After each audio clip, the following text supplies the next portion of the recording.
Assalamualaikum warahmatullahi wabarakatuh. Kok gelap ya? Ups. Hai anak-anak, kembali lagi bersama saya Ibu Andin di mata pelajaran geografi. Nah, pada pertemuan kali ini kita ada hubungannya dengan kacamata hitam. Kira-kira apa ya? Ini sesuatu benda langit yang sangat panas dan kita tidak boleh melihat secara langsung. Kira-kira benda langit apa? Matahari, betul. Nah, pada pertemuan kali ini kita akan membahas tentang gerhana matahari. Bukan matahari, bukan ya, tapi matahari.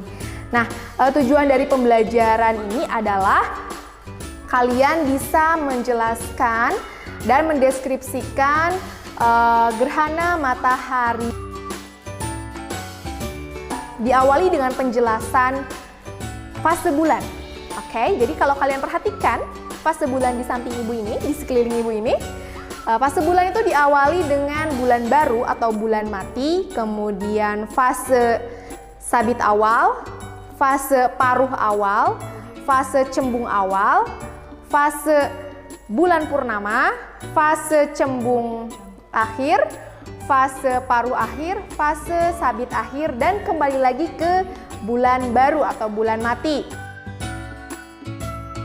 Bulan mati ini yaitu bulan berada di antara bumi dan matahari. Oke. Nah, gerhana matahari pun posisinya adalah matahari, bulan, bumi. Jadi bulan itu ada di antara matahari dan bumi. Lalu Bu, kenapa gerhana matahari tidak terjadi setiap bulan? Kira-kira kenapa?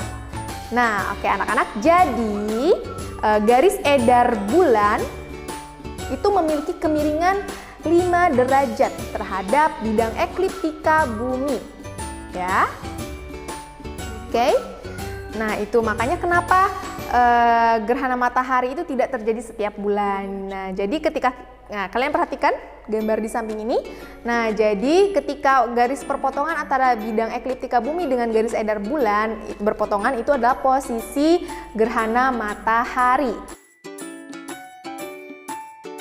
Nah, kalian harus tahu juga bahwa pergerakan matahari dan bulan yang menyebabkan gerhana matahari itu sudah dijelaskan dalam Al-Quran. Masya Allah ya.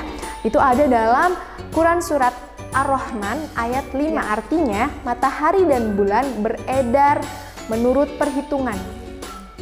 Masya Allah, jadi Allah itu sudah benar-benar menciptakan dengan sempurna. Nah, jadi ketika terjadi gerhana matahari, apa saja sih Bu yang harus dilakukan? Oke, ada 2 ya, ada yang boleh dilakukan dan tidak boleh dilakukan. Dimulai dari apa yang boleh dilakukan. Yang pertama, kalian sholat gerhana sebanyak 2 rakaat. Nah, panduannya ada di samping sini. Oke.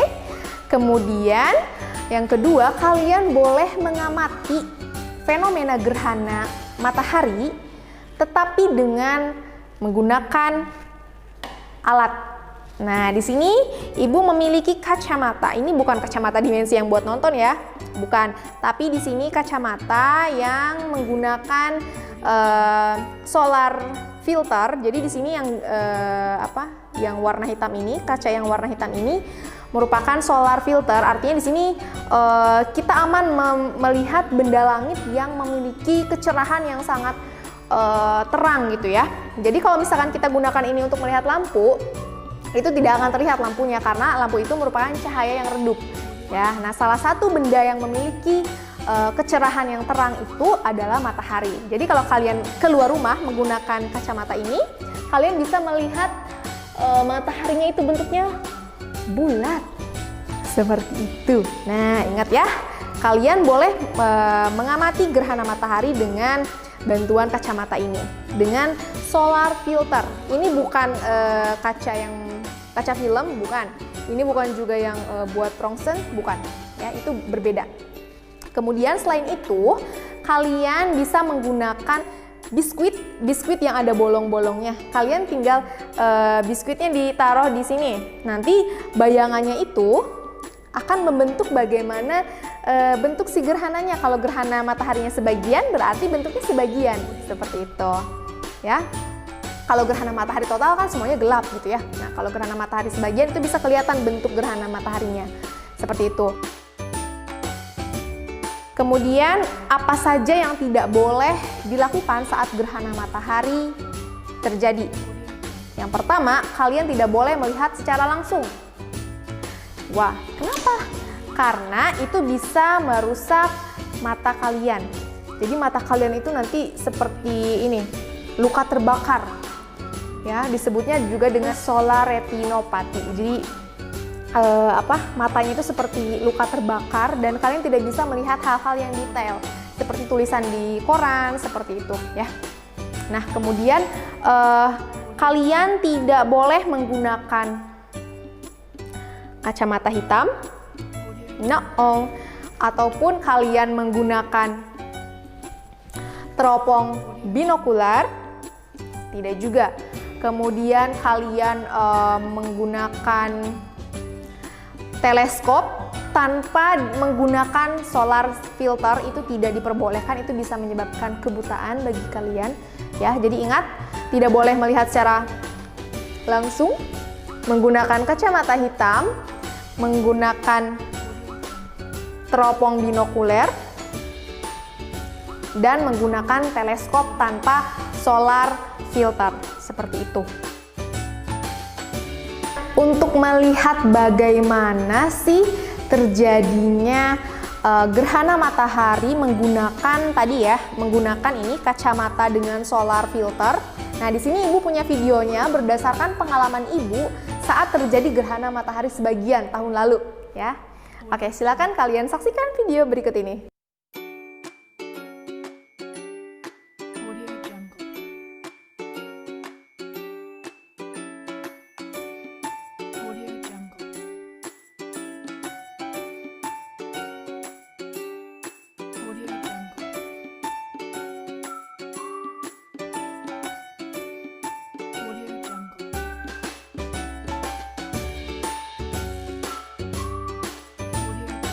Nah, anak-anak sudah lihat videonya?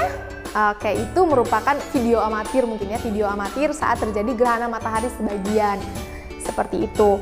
Nah, jadi pembelajaran ini semoga menjadikan kita untuk mensyukuri, kemudian ibadah kita semakin diperbaiki lagi gitu ya jadi setelah kita melihat kekuasaan Allah, iman kita bertambah, seperti itu ya anak-anak. Oke, untuk pertemuan selanjutnya silakan kalian bisa membuat kacamata solar filter sederhana di rumah kalian masing-masing dengan alat dan bahan berikut ini. Oke, sudah ada? Oke, silakan kalian catat bahan-bahannya, kemudian minggu depan kita gunakan untuk melihat matahari secara langsung. Are you ready? Oke, Ibu cukupkan sekian pada pertemuan kali ini. Kurang lebihnya mohon maaf. Wabillahi taufiq wal hidayah. Wassalamualaikum warahmatullahi wabarakatuh. See you.